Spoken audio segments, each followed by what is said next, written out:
YouTube, what is going on? It's your boy Sactown Pete back at it again. Thank you so much for tuning in.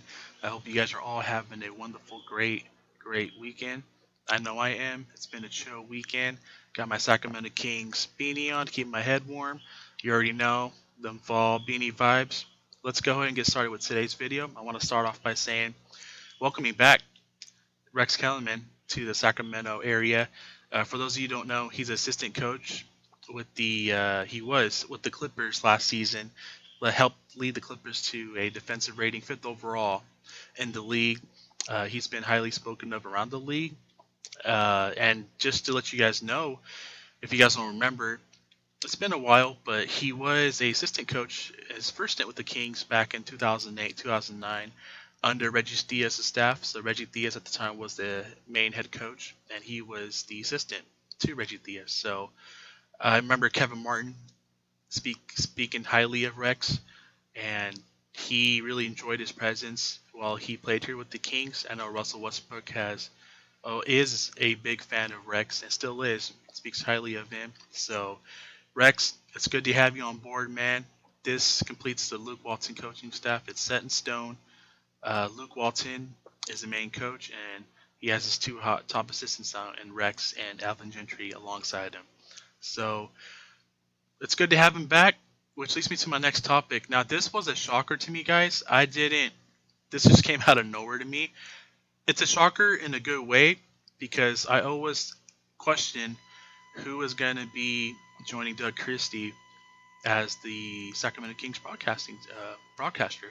So, without further ado, I wanted to say, if you guys don't know, Mark Jones from ESPN uh, will be joining our organization and being alongside Doug Christie to broadcast all Sacramento Kings games. And he followed up by tweeting yesterday saying that, hey, Sacramento Kings family, you already know. The Kings boast lineage, energy, chasing excellence 24/7. Truly humbled to be part of this chase as a play-by-play voice of the team. Thanks for your opening arms. Thanks for opening your arms, showing love to the Jones family. Let's go. That's so great to see that Mark Jones is embracing the love and the passion that we're showing towards him. I have no problem with this. I love this. It was a shocking to me, like I said, because I didn't think of it. I was just going to say maybe somebody locally in the Sacramento area may get the opportunity, but to bring in a guy from ESPN and Mark Jones himself, that's a big win in my personal take. I'm looking forward to seeing Mark Jones alongside Doug Christie. I know Doug Christie's excited, so I'm so damn excited for Doug to be broadcasting Sacramento Kings games with Mark. So Mark, if you're watching this, welcome sir to the Sacramento Kings family. It's a pleasure and honor to have you on board here with our organization, and let's get this rolling. I'm looking forward to your play-by-play calling alongside with Doug Christie, and I loved your play calling when you're with the ESPN calling the ESPN national games, and I'm just looking forward to having you take over, come in, and work with Christie, and looking forward to just seeing your guys' continuity and your guys' connection and your guys' balance together as Sacramento Kings games. Calling them will be, I bet it'll be a fun time for you. So welcome, Mark. Welcome on board. It's great to have you, man. Let's get this thing rolling. So I also wanted to talk about a rumor that the Milwaukee Bucks are extremely interested in Bogdan Bogdanovic, which leads me to my next topic. They are willing to take Harrison Barnes' contract for a sign-in trade for Bogdan Bogdanovic, meaning that they will offer Bogdan Bogdanovic an offer, whether he accepts it or not, that they are willing to do a sign-in trade with us, and they were willing to observe Harrison Barnes' contract in return. This shows me that they really want Bogdan Bogdanovic, and I think they are willing to take Harrison Barnes' contract. From their side, I don't know how that's going to work because you're owed Chris Middleton. He just signed a big fat extension. And I get it. They want to surround pieces and get Giannis another shooter. And it makes sense because Bogdan Bogdanovic, we all know he can shoot the lights out. But I would be open to doing it. Not sure how they're going to make it work. They may have to involve a third team to get this deal done if it's on the table. If Monty McNair feels like if he can get rid of Barnes' salary and get something in return for Bogdan Bogdanovic from the Milwaukee Bucks, the only player that I would want in return in this case, obviously, I want Giannis, but that's not going to happen. We won't trade for Giannis. I will look into like considering Chris Middleton. I know he signed a big fat extension. He's a great overall player though. I think if I'm looking at my diminishing returns, I would want Chris Middleton back in return if we were to do a sign and trade with Bogdan Bogdanovic, and if they were willing to take Harrison Barnes' contract. As much as I don't want Bogdan Bogdanovic to leave, guys, I really think he's a big part of our team and our future moving forward. But if the deal like that, flexibly, like financially and being flexible, I wouldn't be surprised if we do this trade or if we'd be open to doing this trade if it's for real, as the rumor has stated, that the Bucks are willing to take on Harrison Barnes' contract in return for Bogdan Bogdanovic, in return for whoever they offer. If I'm GM Monty McNair, I don't think he would do this deal to decrease our value in our returns and make us worse than what we were before. I think he would only do this deal if he sees it from our side, if we're better moving forward as a team. And Chris Middleton would be an interesting player to include in a deal. It's like the way I look at it, if Buddy Hield's sour relationship with Luke Walton, if Monty McNair knows and Luke Walton knows, if Buddy Hield knows that can be repaired,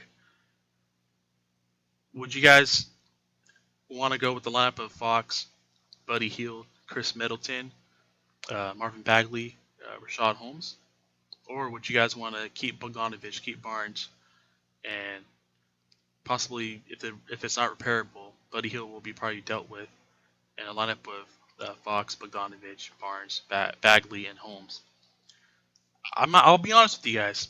I love Bogdan Bogdanovic, but getting a player like Chris Middleton, who's already locked in for the next 4 years, I believe, 5 years, we would be set at the small forward position. And let's be honest, Harrison Barnes has had a solid year, but Chris Middleton, if you get him in return, knowing what you have with Buddy, if you want to keep Buddy Hield, if Buddy Hield is your long-term shooting guard, if that relationship is repairable, then Middleton is a lot better player. He's obviously a better player than Harrison Barnes, and in some instances, he's better than Bogdan Bogdanovic. I wouldn't even hesitate. If Chris Middleton is on the table, I would do it if I'm Monty McNair. And that's the question. That's the question is who's gonna be on the table if the Bucks are willing to take Harrison Barnes' contract in order to get Bogdan Bogdanovic. It has to be a wing. I mean, I don't know their actual roster, like the depth chart on their roster, but I'm just thinking, like financially on their side, Barnes is obviously locked in the next couple of years. You're gonna offer Bogdan Bogdanovic, 15 plus million a year. You have Chris Middleton locked in. Giannis is impending free agent, but you're gonna offer the super max to Giannis, whether he accepts it or not. So that's gonna be interesting to see. It's gonna be interesting to see. I would definitely, if Middleton's on the table, I would entertain the offer if I'm Monty McNair. But at the same time, this could be just a false rumor. Maybe Monty McNair has made it clear. Maybe he's in talks. Maybe him and his front office staff have made it clear that hey, they will match any offer from Bogdan Bogdanovic. So we'll see how that goes. I'm looking forward to it. The draft is approaching us a couple weeks away from the draft, and we will everything's going to unfold. The draft, free agency, trades, and which leads me to my next topic, the NBA season, and it's going to resume in December, guys. So December 22nd, Christmas week, we'll have our first game. I'm excited. I want the season to start as soon as possible, so that way we can kind of get into the routine of just getting back into things after this crazy year. I really am hoping that I understand we're still in the situation that we're in right now worldwide, if once the season starts in December, are they going to allow a certain capacity of fans in attendance? If that's the case, I'm hoping that would be cool. Maybe depending on the area, should I say, they will allow fans. But here in California, it's I'm hoping they do. I really do hope they do. Certain capacity, like I understand, like fans will be willing to take that risk, but if I'm able to wear a mask, if I'm able to attend a game at the Golden One Center, if I'm socially distanced from anybody else, I would love to go and I would love to participate and attend a game at the Golden One Center. I'll just have to have my protect myself, be socially distant, and have my mask on at all times. So Wars about the Wars bomb. He said that the NBA and the Players Union have agreed to a 72 game season. So it will be a 72 game season starting on December 22nd, and it will go up until the regular season will go up until April, I believe, and then the playoffs will start in April until June, all the way until the finals start and stop in June. So I'm pretty excited for basketball to resume as soon as possible, and I'm looking forward to the new season. Looking forward to what we do on draft night in 2 weeks.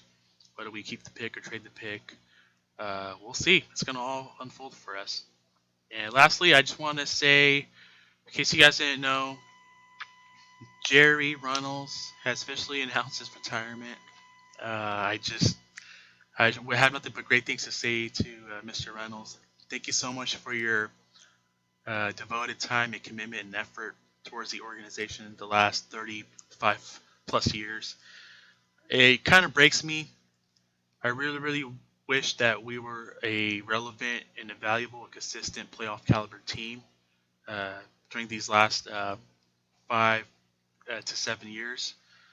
And it would have been cool to have Jerry Reynolds, see the Sacramento Kings team competing for a championship, or to see a playoff caliber team before he retired. And unfortunately, that wasn't the case, and it sucks big time because Jerry. I think if you asked Jerry, it would have meant a lot to Jerry Reynolds to see the Kings be a playoff caliber team before his retirement.